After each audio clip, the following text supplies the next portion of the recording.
legalità e lavoro, civismo, riscossa civica, partecipazione, governare guardando la gente all'altezza degli occhi.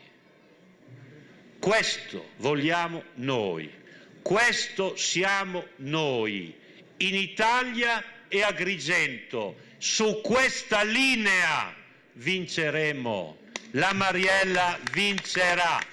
Ecco il pacchetto che Pierluigi Bersani ha confezionato per Mariella Lobello, il leader nazionale del PD a Porte di Ponte, per sostenere il suo partito e per provare a spingere l'ex sindacalista, appoggiata anche da FLI, MPA e API, verso Palazzo dei Giganti. Bersani, sul palco assieme ad altri dirigenti locali, non solo del partito, ha voluto subito soffermarsi su un principio che vale anche per un'amministrazione locale. Se un cittadino non sta bene, non può stare bene un'impresa, ha osservato Bersani.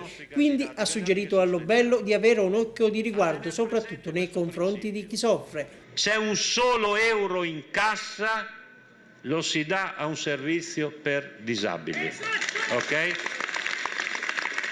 Quello lì, e lo si dice, e bisogna dirlo, guardate, per un fatto molto semplice, perché se riunisci tutti gli abitanti di Agrigento e gli dici c'ho un solo euro, lo do a un servizio per disabili, voglio vedere chi alza la mano e dice che non è giusto.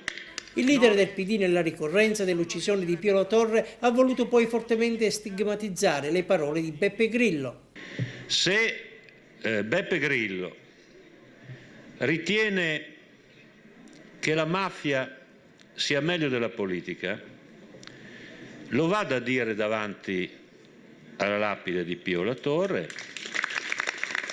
o senza andare lì, perché il comico potrebbe rispondere ma sono cose del passato, vada a dirlo a tutti i nostri amministratori, uomini e donne, che sono sotto minaccia della mafia e della camorra in questo stesso momento.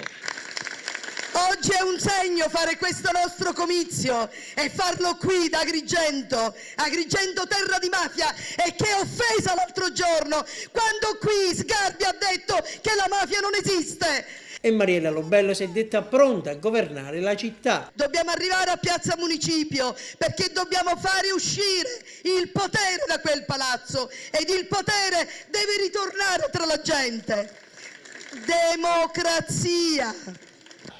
E prima di concludere il suo intervento, essendo l'unica donna in campo, ha voluto lanciare un accorato appello al gentil sesso. A tutte le donne chiedo di votare una donna perché questa città può cambiare.